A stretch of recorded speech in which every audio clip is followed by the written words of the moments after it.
Picture this. You wake up every morning, put on your best suit, and head to work at the U.S. Department of Agriculture. But instead of shuffling papers or analyzing data, you sit down to a carefully prepared breakfast that might just kill you. Welcome to the most dangerous job in Washington, circa 1902. The year was 1902, and America's food supply was a toxic nightmare. Milk was watered down with chalk and formaldehyde. Candy contained lead paint for coloring. Meat was preserved with chemicals so dangerous they could strip paint. And nobody in power seemed to care. That is, until one man decided to take matters into his own hands in the most shocking way possible. Dr. Harvey Washington Wiley was the chief chemist at the U.S. Department of Agriculture, and he was furious. Every day, he watched American families unknowingly poison themselves with their daily meals. Food manufacturers were adding whatever chemicals they wanted to preserve, color, and flavor their products, with zero oversight and zero concern for human life. But Wiley faced an impossible problem. How do you prove that these chemicals are killing people when the effects take years to show up? How do you convince politicians and businessmen that profit shouldn't come before human life? The answer was as brilliant as it was terrifying. He would create the world's first human testing laboratory. In the basement of the Department of Agriculture building, Wiley set up what would become known as the Poison Squad. He placed newspaper ads calling for volunteers, young men willing to risk their lives for science and for the safety of American families. The response was overwhelming. Dozens of healthy young government workers, mostly clerks and civil servants, stepped forward to become human guinea pigs. These weren't desperate men with nothing to lose. They were educated, middle-class volunteers who understood exactly what they were signing up for.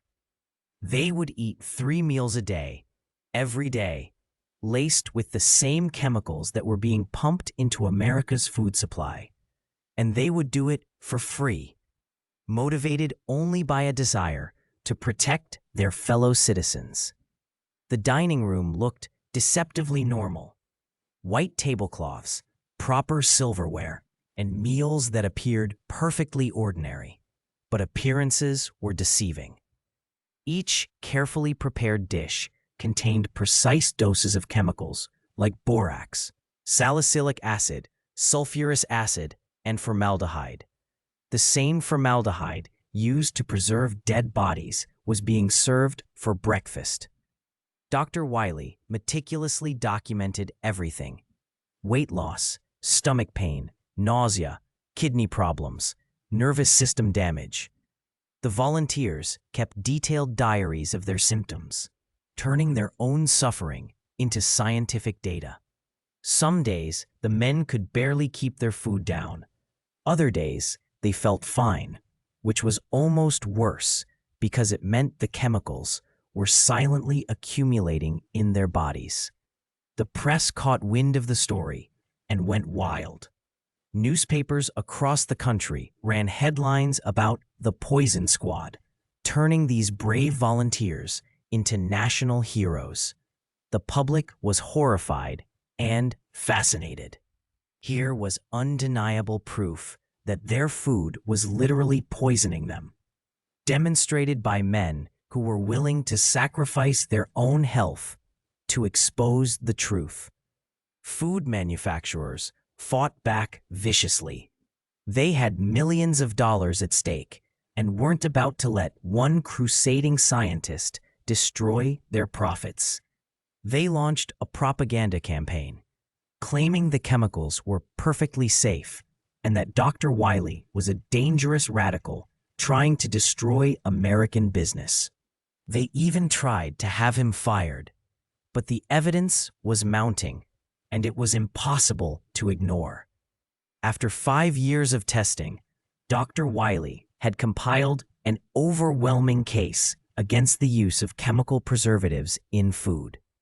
The volunteers had suffered documented health problems that directly correlated with their chemical consumption. Some never fully recovered from their participation in the experiments. The sacrifice of the Poison Squad members didn't go unnoticed. In 1906, their bravery directly contributed to the passage of the Pure Food and Drug Act, the first federal law regulating food safety in American history. It was the foundation of what would eventually become the Food and Drug Administration, the agency that still protects our food supply today. But here's the most chilling part of this story. Many of the chemicals that made the Poison Squad volunteers violently ill are still legal in American food today, just in smaller quantities. The battle that Dr. Wiley and his brave volunteers fought over a century ago is still being fought in laboratories, courtrooms, and grocery stores across the nation.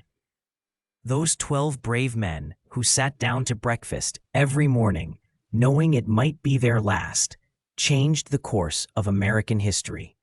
They proved that sometimes the most powerful weapon against corporate greed and government indifference is simple human courage.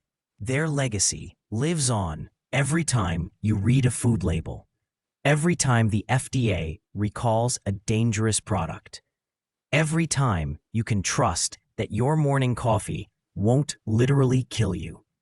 The next time you sit down for breakfast, remember the men who ate poison so you wouldn't have to.